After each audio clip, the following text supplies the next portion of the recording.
Good morning 12th class. अपना red trap complete हुआ और आज अपने पास एक लेसन है जिसमें दो स्टोरीज हैं। एक का शीर्षक है द गिटार प्लेयर और दूसरा स्वयंवर। ये दोनों ही जो कहानियां हैं वो सुनीति नामजोशी ने लिखी हैं। पहले तो आप ये जान लें कि इनका भारत में जन्म हुआ, फिर कनाडा चली गई, वहाँ कई वर्ष बिताए, अभी वर्तमान में ये यूके यूनाइटेड किंगडम में रहती हैं। ये आप समझ लें कि सुनीति नामजोशी मूल रूप से भारतीय, कई वर्ष कनाडा में बिताए और अभी यूके यानी यूनाइटेड किंगडम में रहती हैं। ये जो दो कहानियाँ हैं जिस पर लिखा है, एक तो द गिटार प्लेयर एंड स्वयंवर, ये उनकी एक बुक है, काफ़ी फेमस बुक रही थी। वो 1981 में पब्लिश हुई थी, यानी 1981 में प्रकाशित हुई। उस किताब से ली गई हैं और किताब का नाम है फेमिनिस्ट फेबल्स। देखिए, फेमिनिस्ट का अर्थ होता है महिलावादी या महिलाएं, और फेबल्स का अर्थ होता है लघु कथाएं, जिससे महिलाओं से संबंधित लघु कथाएं दी गई हों, उससे ये ली गई। 1981 में ये प्रकाशित हुई। मूल रूप से आप यदि मुझसे पूछेंगे कि सर सुनीति नामजोशी के बारे में आप सारांश में 2 लाइन बताएं, तो मैं इतना कह सकता हूं कि ये वो महिला साहसी लेखिका रही जिन्होंने समकालीन यानी उस समय 1980 से लेके और वर्तमान तक जो खासकर भारतीय समाज में महिलाओं की जो स्थिति रही उसको उकेरने के लिए कठोर से कठोर शब्दों का भी प्रयोग किया, मार्मिक शब्दों का भी प्रयोग किया। यानी एक साहसिक कवित्री जिसने समाज की वास्तविक स्थिति और खासकर महिलाओं का किस प्रकार शोषण हो रहा है, महिलाओं का जीवन किस प्रकार नरक के समान हो गया है, उसको दर्शाने का काम किया। ये आप इसके बारे में सारांश में कह सकते हैं कि वो एक तरीके से नारीवादी कवित्री या लेखिका रही है। लिखा भी है साफ इन दीज स्टोरीज, इन दोनों कहानियों में, कौन सी, गिटार प्लेयर और स्वयंवर में, सी फोकस का अर्थ होता है केंद्रित। उन्होंने ध्यान केंद्रित किया कौन पे, ऑन द कंडीशन, स्थिति ऑफ वीमेन, महिलाओं की, इन ए पैट्रियकल सोसाइटी। देखिए, पैट्रिकल का अर्थ होता है जी पितृ प्रधान। समझाता हूँ पितृ प्रधान क्या है। पितृ प्रधान यानी पिता प्रधान होता है। आज समाज में समाज कैसा है, पुरुष प्रधान समाज, उसी को पितृ प्रधान कहते हैं। और कई बार बड़ी परीक्षाओं में इसके ऊपर निबंध लिखने को भी आता है कि पैट्रियकल सोसाइटी यानी पितृ प्रधान समाज में महिलाओं की स्थिति के बारे में बताएं, उस पर प्रकाश डालिए। तो इस कहानी में उन्होंने यही दिखाया है कि पुरुष प्रधान समाज में महिलाएं किस प्रकार सर्वाइवल करती हैं, जिंदा रहती हैं, वो उन्होंने उठाया। आगे लिखा है she raises her voice against gender inequality. उन्होंने अपनी आवाज़ को उठाया किसके विरुद्ध, जेंडर का अर्थ होता है जी लिंग, और इनइक्वलिटी का अर्थ होता है असमानता। यानी भारतीय समाज में लिंग के आधार पर, लिंग यानी महिला और पुरुष के आधार पर कितने भेदभाव किए जाते हैं।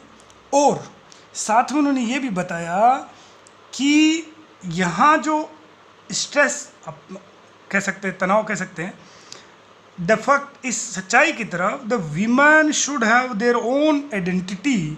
यानी उन्होंने ये भी अपनी आवाज़ इस तरह बुलंद की, इस तथ्य पे उन्होंने की कि महिलाएं जो हैं उनकी स्वयं की कोई पहचान होनी चाहिए, यानी महिला को भी अपनी पहचान चाहिए। ये बात उन्होंने बड़े ही पुरजोर तरीके से रखी। आप स्ट्रेस का अर्थ यहाँ वो तनाव वाला नहीं कह सकते, आप यह कह सकते हैं कि उन्होंने इस शानदार तरीके से इस बात को रखा, वो आप कह सकते हैं। आगे लिखा है दीज स्टोरीज, ये जो दोनों कहानियाँ हैं, आर वेरी थॉट प्रोवोकिंग। देखिए, ये दोनों ही कहानियाँ थॉट प्रोवोकिंग है। देखिए, मैं बताता हूँ, थॉट का अर्थ होता है विचार और प्रोवोकिंग का अर्थ होता है उत्तेजित करने वाली। यानी इन दोनों कहानियों में आपके विचार उत्तेजित होंगे। एंड हाईली रेलेवेंट, हाईली का अर्थ होता है जी उच्च, और ये दोनों ही कहानियाँ बहुत ही उच्च रेलेवेंट है। रेलेवेंट का अर्थ होता है आपका संबंध, यानी ये जो दोनों कहानियाँ हैं वो उच्च संबंध रखती हैं। रेलेवेंट का एक और अर्थ ज़्यादा अच्छा रहेगा, प्रासंगिक। प्रासंगिक जो वर्ड है वो ज़्यादा बेटर रहेगा। ये बहुत ही प्रासंगिक हैं, किससे, यानी जुड़ी हुई हैं किससे? द कंटेम्प्रेरी यानी समकालीन इंडियन भारतीय सोसाइटी समाज से, यानी समकालीन भारतीय की स्थिति को शानदार तरीके से उन्होंने दिखाया है इन दो स्टोरीज के द्वारा। ये दोनों जो स्टोरी उन्होंने लिखी हैं, एक तरफ स्वयंवर लिखा है और एक तरफ लिखा है गिटार प्लेयर। तो ये तो हुआ लेखिका का इन दोनों के ऊपर फोकस, यानी सुनिधि नामजोशी का हम कह सकते हैं। बड़े प्रश्न जब लिखते हैं 3 नंबर का या 4 नंबर का, उस समय यदि थोड़ा रेफरेंस हम दे दें तो स्वाभाविक बात है, आप कह सकते हैं कि सोने पे सुहागा होगा और अपना उत्तर जो है और शानदार रहे। जैसे गिटार प्लेयर से कोई प्रश्न लिखा गया और मैं कह रहा हूँ कि गिटार प्लेयर जो है सुनिधि नामजोशी ने लिखा और ये कहाँ से लिया गया, उनकी एक बुक थी फेमिनिस्ट फेबल से लिया गया, तो आप यूँ मान सकते। फिर उसके आगे मैंने जो लिखा है, याद किया, वो मैं लिख दूँ, तो आप यूँ कह सकते हैं कि मेरा उत्तर थोड़ा और अच्छा लगेगा। जो कॉपी चेक कर रहा है वो समझेगा कि हाँ मुझे सब पता है, मैंने पाठ को भी पढ़ा है, मैंने कहीं से कोई प्रश्न का रट्टा नहीं लगाया है, आप समझ गए होंगे।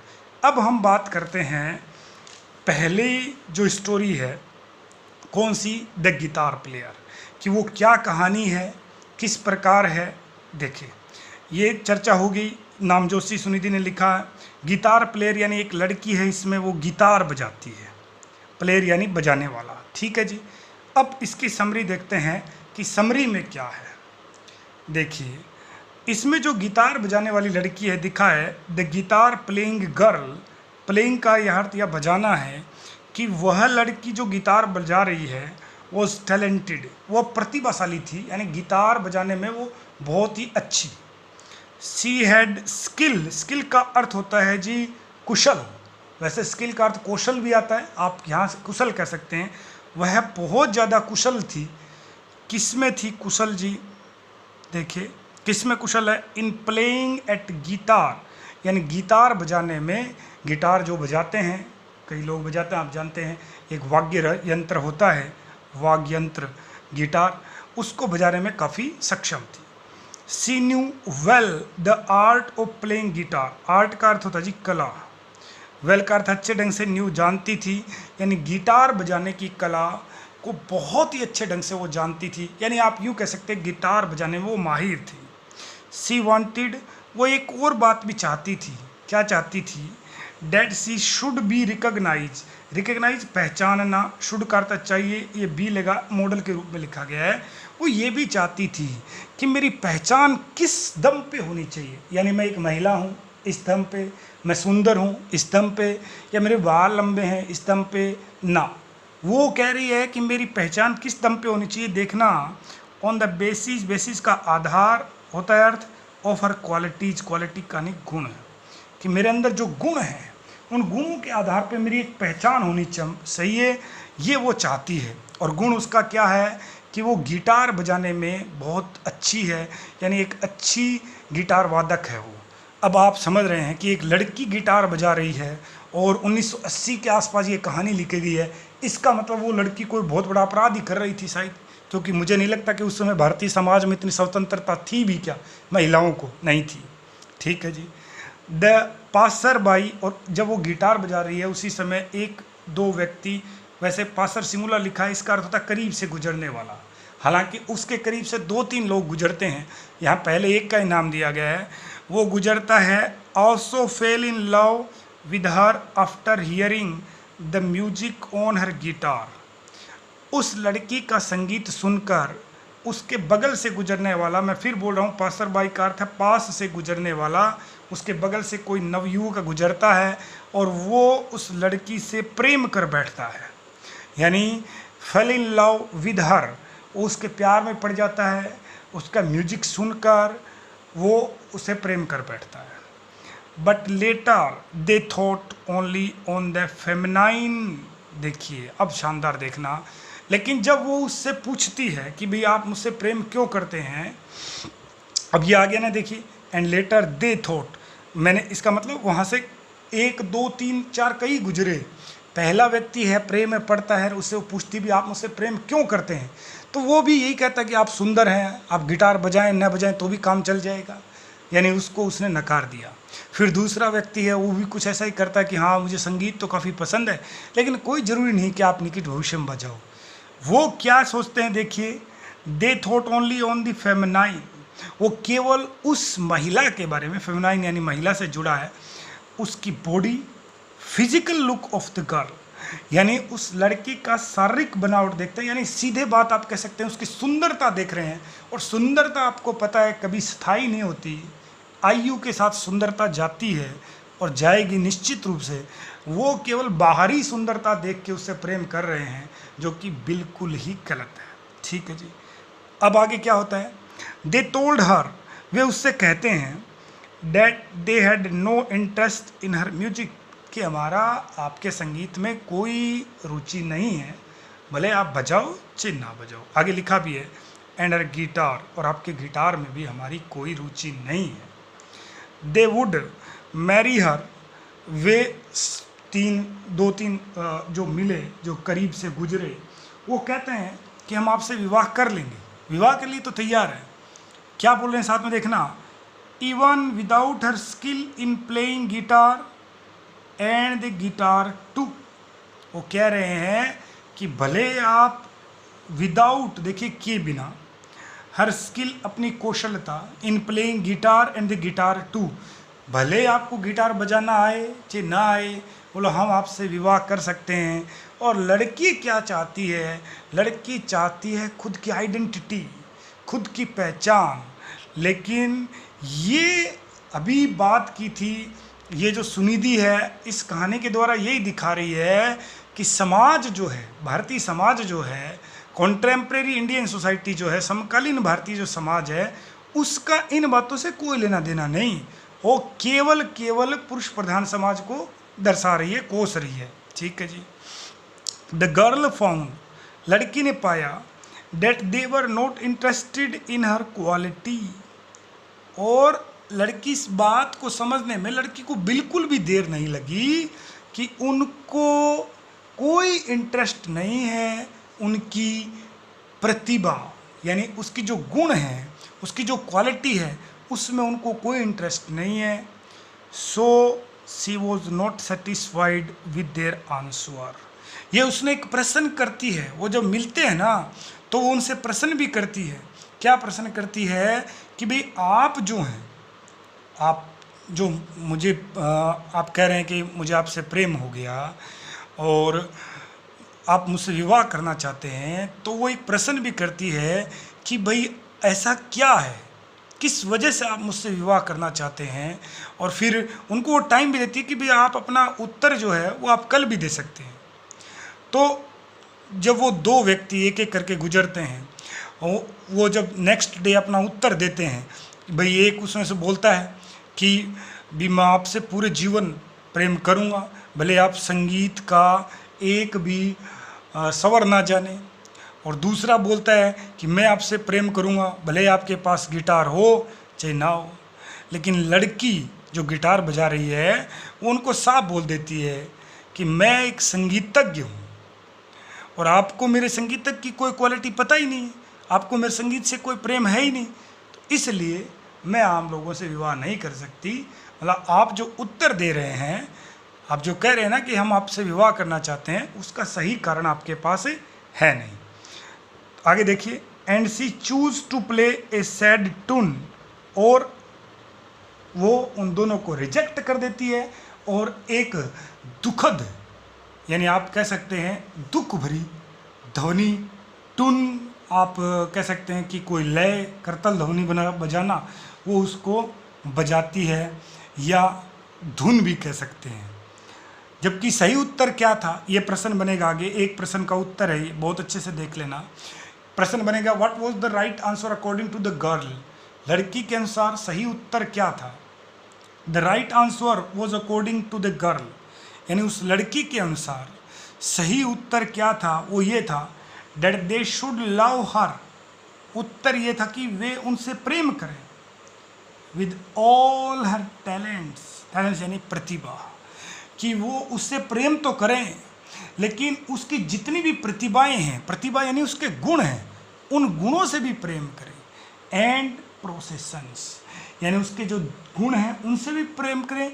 और प्रोसेसन का अर्थ होता है जो भी संपत्ति है, संपत्ति मतलब उस लड़की के पास जितनी भी वस्तुएं हैं, चाहे वो गिटार हो, चाहे वो उसकी अच्छी आवाज़ हो, कोई भी, यानी लड़की से जुड़ी हुई, लड़की कहती है कि मेरी प्रत्येक वस्तु जो मेरे पास रही है और जो मेरे पास है, जो आगे भी मेरी रहेगी, उन सब से भी आपको उतना ही प्रेम करना चाहिए जितना प्रेम आप मुझसे कर रहे हैं।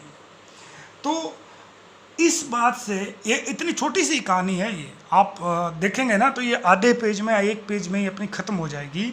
जब लाइन टू लाइन स्टडी करेंगे तो शायद एक वीडियो लगेगा भी नहीं, छोटा सा वीडियो है, उसमें कंप्लीट हो जाएगी। लेकिन फिर वही बात निकल के आती है, और बात ये है कि इसमें लेखिका सुनिधि जो है, उसने ये बात दिखा दी कि भारतीय समाज जो है वो किस प्रकार एक महिला के जो कौशल हैं, एक महिला के जो गुण हैं, एक महिला की जो प्रतिभाएं हैं, उनको नकार देता है, उनको नज़रअंदाज कर देता है। और यदि कोई व्यक्ति सामान्यतः यदि किसी महिला से प्रेम भी यदि करता है तो वो महज उसकी बाहरी सुंदरता, यानी फिजिकल, उसकी बाहरी सुंदरता को देखता है, जो कि टेम्परेरी रहती है। दूसरी ओर एक महिला क्या चाहती है कि उससे संबंधित हर गुण, हर प्रतिभा को भी उतनी ही तवज्जो और उतना ही प्रेम मिलना चाहिए, उतना ही सम्मान मिलना चाहिए जितना उसको मिल रहा है। तो इस प्रकार ये जो पहली स्टोरी है, सितार वादक या गिटार वादक आप कह सकते हैं, क्योंकि गिटार को हिंदी में सितार शब्द भी कई बार काम में लिया जाता है, उसमें यही कहा गया है कि एक महिला की पूर्ण रूप से उसके प्रति प्रेम होना चाहिए, समर्पण भावना होनी चाहिए, केवल मात्र उसकी सुंदरता को नहीं देखना चाहिए। अब यहाँ से, इस पाठ से केवल 4 प्रश्न बनते हैं। एक प्रश्न ये कि वो जो लड़की है और उस लड़की के अनुसार राहगीर को क्या सही उत्तर देना चाहिए था, तो वो मैंने लास्ट में आपको बता ही दिया। दूसरा कि वो उनसे कैसे रिएक्ट करती है, तो रिएक्ट करती है मतलब उनको रिजेक्ट करती है, रिएक्ट का मतलब उनकी प्रतिक्रिया रहती है कि वो नकार देती है, वो प्रश्न बनेगा।